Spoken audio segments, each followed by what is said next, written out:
What's good, everybody? I'm Brandon. Hey, bro, today I'm about to do another video from the infographic show.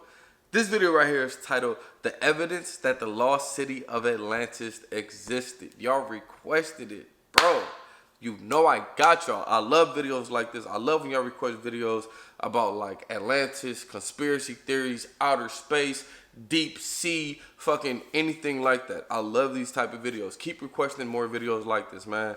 Infographic show. I really like the infographic show. So, they're going to provide us evidence on the lost city of Atlantis. Personally, I think it existed. Why would it not? Why would it not? If back in old times, even ancient philosophers and things were talking about it, wasn't like, what's his name? Socrates or somebody was talking about Atlantis. We have all these stories about Atlantis. They've come up on certain evidence of like underground cities, underwater cities, and like underwater, just like civilizations that were flooded, you know, over time. So I believe it.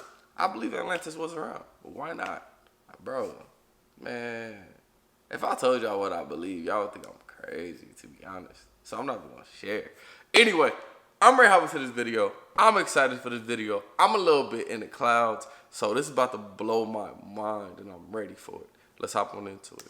I was lost, and I was found. You might hear some of the wonders of the world say if they could speak. We might look at perhaps the best-known once-lost city in Machu Picchu. That was abandoned in the 16th century and discovered again in the 20th century. Then you have the spellbinding city of Angkor in Cambodia, which was never really lost but certainly needed a lot of restoration for it to look as magnificent as it does today. We also have those cities that are perhaps only legends. El Dorado, the lost city of gold, or the lost city of Z, whose mystery lured explorers from Europe. Lost City of Z, never heard of. Home. But today we'll talk about perhaps the greatest legend of them all. In this episode of the infographic show, the evidence that the lost city of Atlantis existed. If you want to know the origins of the city of Atlantis, we have to go back to the great Greek ancient philosopher known as Plato. You've probably heard of the guy. Said it. Some writers have said that all philosophy is just a footnote to Plato. While he's the man that wrote the Socratic dialogues, he came up with the cave allegory we still talk about today, and he advanced ideas on justice, law, and learning that we all should be thankful for. With that in mind, if Plato were the one that started the story of Atlantis, perhaps we should take him seriously.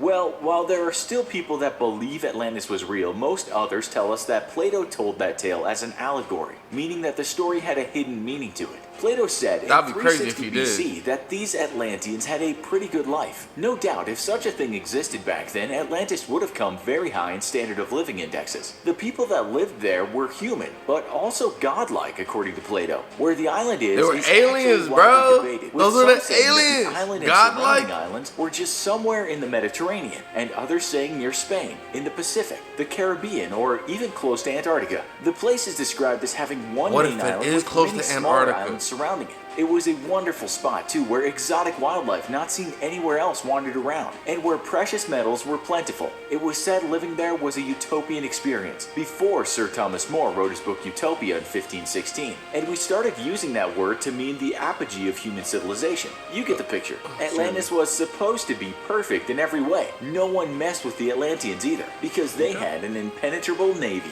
So, as we said, a lot of people don't think this place actually existed, and Plato wrote the story as an allegory of hubris. Hubris could be said to be when someone or something gets too big for its boots. That pride comes before a fall. For the Greeks, it meant excessive pride violating the bounds set for humans. We all know what happened to Greeks in their mythologies when they got cocky and started thinking they were almost above the gods. They were taken down a notch or two, and often in violent fashion, and that's what happened to Atlantis. You see, in Plato's story, these people living the high life in Atlantis started to become corrupt, greedy, morally bankrupt. Maybe he foresaw this happening to all great civilizations, that empires decline, and that's why we have a theory of declinism. The people became warlike. They tried to expand into other territories, and they lost their way. For that, the gods sent them all kinds of horrors. What that sound like? Bro, what that sound like? Day and night of misfortune. All your warlike men in a body sank into the earth, and the island of Atlantis, in like manner, disappeared in the depths of the sea. For which reason the sea in those parts is impassable and impenetrable, because there was a shoal of mud in the way, and this was caused by the subsidence of the island. And that was that. Goodbye, Atlantis. While this is thought to be an allegory, Plato may not have pulled this tale out of a hat. Not only was Plato well aware that societies are easily corruptible and greatness can soon turn into something counter to that greatness, but he also knew that civilizations had been rubbed off the face of the earth due to the sometimes brutal whims of nature. It was known to him that a massive volcanic eruption could wipe out a people. Still, we must now ask, was Plato totally making the story up, or was it based on a real civilization with perhaps a few embellishments? Some scholars do believe such a place existed, and throughout history, in spite of being aliens told that nigga. Archaeology, Nah, let me they stop. have tried to present a case for Atlantis existing. Let's now have a look at what they say.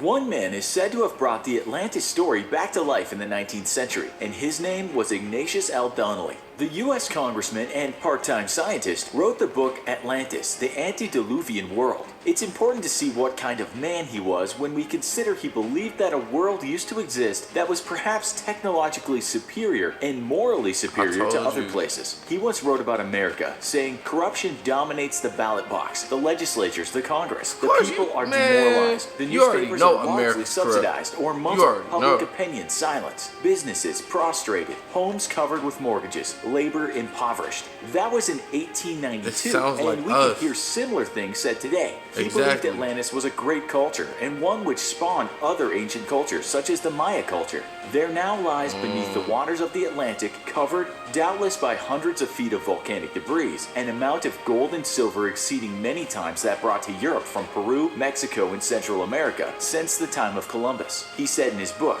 But the problem was a lack of incontestable proof. Nonetheless, he had a lot of people thinking about Atlantis again, a utopia to show that something existed better than the corrupt modern world. So many people to go search for it again? He even went as far to say that the Garden of Eden had been in Atlantis, and the reason for the sinking of the city was due to the Great Flood as depicted in the Old Testament. So to believe his theory, you'd also have to buy into the Great Flood. And that's another great theory. Even some Christians are certain that that ever happened. Let's move on. We have could a theory be that Atlantis was actually somewhere off the coast of the Bahamas. Thanks to Donnelly, a slew of writers started telling us that indeed Atlantis had existed. One such writer was Charles Berlitz, who in the 1970s said that the Bermuda Triangle had swallowed the city. People have agreed, seeing that as underwater close to the Bahamas, you have something called the Bimini Road. This is a large group of stones that lie on the ocean floor, which do look like the remnants of a sunken city. But as spectacular as it looks, geologists tell us that this is just a natural phenomenon. Then you have the theory that Atlantis was part of Antarctica. In 1958, a book called Earth's Shifting Crust, writer Charles Hapgood said that about 12,000 years ago, Atlantis split off from Antarctica, and that part, which remained more temperate, was home to this advanced culture. But scientists know a lot more about the plate tectonics now than they did then, and that theory has been widely debunked. Or was Plato talking about the Minoan culture, which went from great to ruined in a short time? It's thought this advanced culture, situated on what we now call Crete and other Aegean islands, was the home of King Minos. The early Minoan culture goes back as far as 3500 BC, and historians tell us this was a great culture that influenced the upcoming Greek culture. It's said earthquakes as well as an eruption of the Thera volcano brought an end to this vibrant place, destroying palaces and leaving the city vulnerable to hostile outsiders. Perhaps Plato's allegory was just based on this, and like any other writer of poems or fiction, he just took a real event and embellished it for the sake of making a point. In this case, how the mighty can fall, and one should always prepare for the vicissitudes of nature and the risk of power turning to corruption. What does Graham Hancock have to say? Have you heard of this guy? He's well known for controversially retelling the story of some ancient cultures, as well as taking powerful hallucinogens such as ayahuasca. These, he believes, can take us into different realms that are possibly a gateway into more truth about the human existence. He believes that there is something in nature that connects us all, and perhaps even into the past. Well-respected scientist Dr. Rick Strassman, who courageously went on a mission to discover what these hallucinogens were about, also said something uncanny happens on those trips. Writer Michael Pollan talked about merging with the universe or with nature and the mystical experience. That's not to say these guys believed in Atlantis, but it might say, as Hancock thinks, that there's more out there than science tells us. People who tell you they've entered other worlds or visualized mysterious symbols from the past in hallucinations or dreams might not be on your reading list this year. But according to Hancock, ancient civilizations across the globe were somehow connected. He believes there was indeed a golden age of these ancient civilizations, but they were all wiped out due to a catastrophic event some 12,000 years ago. But he does not tell us there was definitely an Atlantis, only that there were certainly very advanced ancient cultures that just went missing. Or perhaps Atlantis was downed in the Black Sea, circa 5600 BC. Some people even say Atlantis was Ireland, or the Portuguese island of Madeira. And there are more incredible theories, but none pose any threat to what rational science tells us, in that Plato was likely making this great world up for effect. Nah, bro. And there isn't any. If someone entered Atlantis while traveling through time and space on DMT, it likely isn't going to change the mind of Atlantis skeptics. Now, we'd like to turn this over to you. Great video. Like I said in the beginning, Atlantis existed, man. I personally believe Atlantis existed, you know, cause I mean, I don't know. That's just my intuition. It's just, hey, I just think it existed. Who knows? Cause I mean, I can't say without a shadow of a doubt. No one else can either. So personally, I just think it did. Cause why would we have all these myths about it? You know what I'm saying? Why would we have underwater roads and all that? Why? For what? I'm telling you, things in this world. I don't know, this world crazy, man. Because like I even said, he was talking about that dude that took ayahuasca. I'm gonna go on an ayahuasca retreat next year, 2020. That's my goal for 2020. I'm going to ayahuasca retreat. But I never took ayahuasca. I've taken shrooms twice though, and I've had spiritual experiences. But that's like, that ramped up my spiritual journey when I took shrooms. I took shrooms maybe about a year and some change ago. And so that's why I've been a lot more spiritual on this channel for the past like year and some change. Cause yeah, when I took shrooms, it was a deep experience, man. But anyway, great video. Thank y'all for suggesting it. Let me know what y'all thought down in the comments. Don't forget to like, comment, subscribe. See y'all next time. Peace.